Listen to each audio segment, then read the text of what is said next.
Can you stage your house when you're putting it on the market without spending a gazillion dollars on professional decorating? Heck yeah, you totally can. How do I know? Because we just recently put our house on the market and the second person who came to look at it wrote an offer on it. We are now under contract and knock on wood, we're going to be closing in a couple of weeks so that we can move on to our new home, and you're going to be seeing lots of videos about that as well. But let me tell you the secrets for staging your home yourself on a budget and making it look amazing in photos and videos. So let's get to it.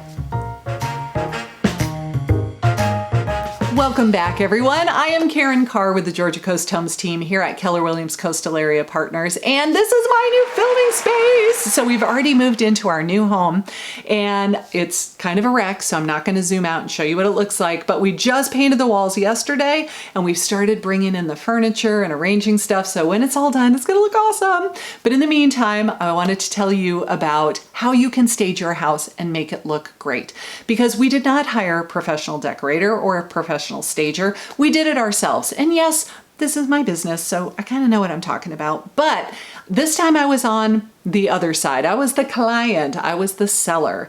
And it's a whole different story when you're doing it yourself versus giving an advice to somebody else. So let's talk about some of the secrets that I've learned along the way that I honestly feel helped us sell our house so darn quickly. I mean, we put it on the market late on a Thursday night. People started coming to see it right away. We started getting offers right away. We were able to pick the offer that was the best for us and get it under contract in a little over a week. So in our market, I was very pleased with that. That allows us to get that house under contract and secure so we can move on with the business of moving into the new house. So let's get into the secrets for getting that house sold quickly.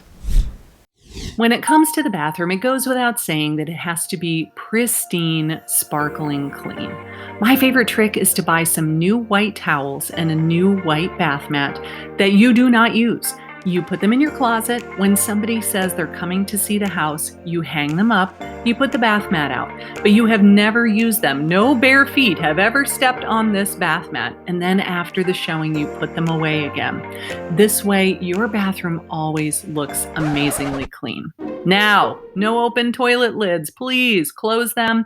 Nobody really wants to envision what happens in the bathroom, if you know what I'm saying. So no air freshener, no Febreze, no poopery. Put all that stuff away. We don't want to see cleaning supplies, nothing. The only things that go on the counter is a decorative jar of hand soap and maybe some lavender, some dried flowers, some fresh flowers would be lovely. Again, your pristine towels that no hands have ever touched. Maybe some decorative items in the corner of the tub.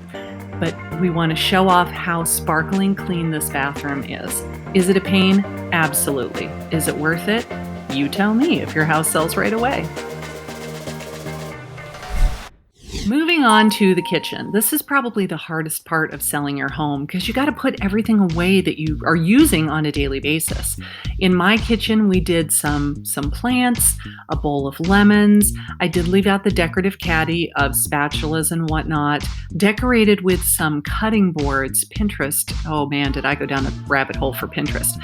But I put my air fryer and my toaster in the cupboards. Now, you want it to be very neatly organized because buyers do open your cupboards and they're going to look in there. So we want it to be very organized inside the cupboards as well. But get everything off of the counter that you possibly can. Make it look like you are at a model home.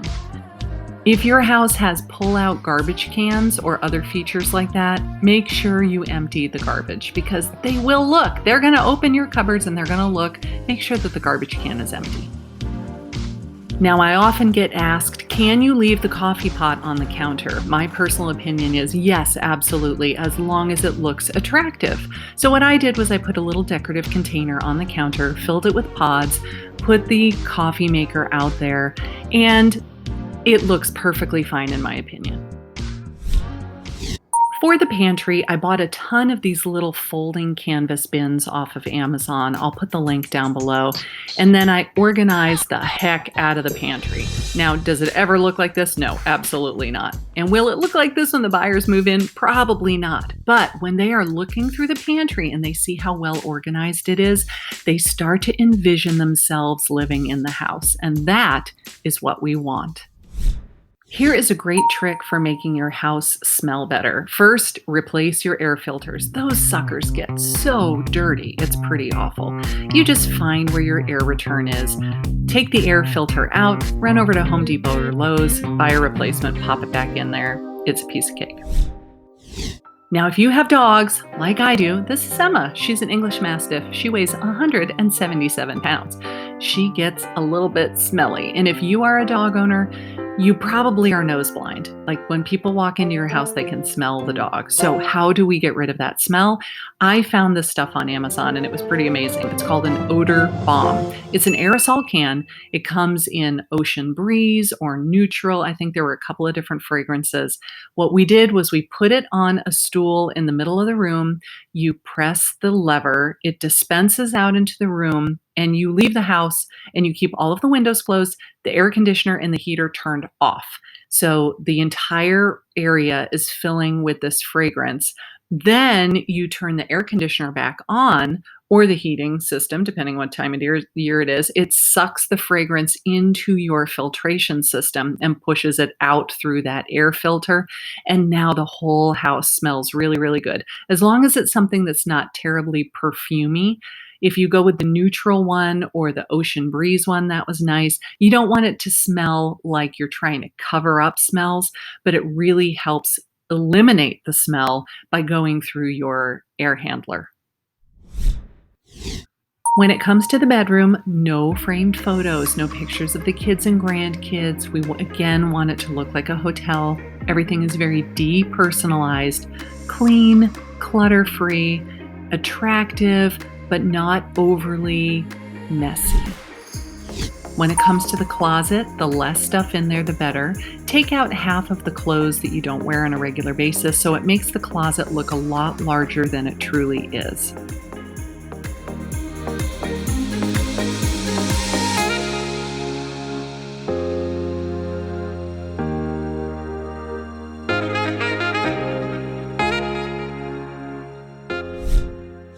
Nothing says welcome like a lovely wreath on the front door and a couple of plants on either side.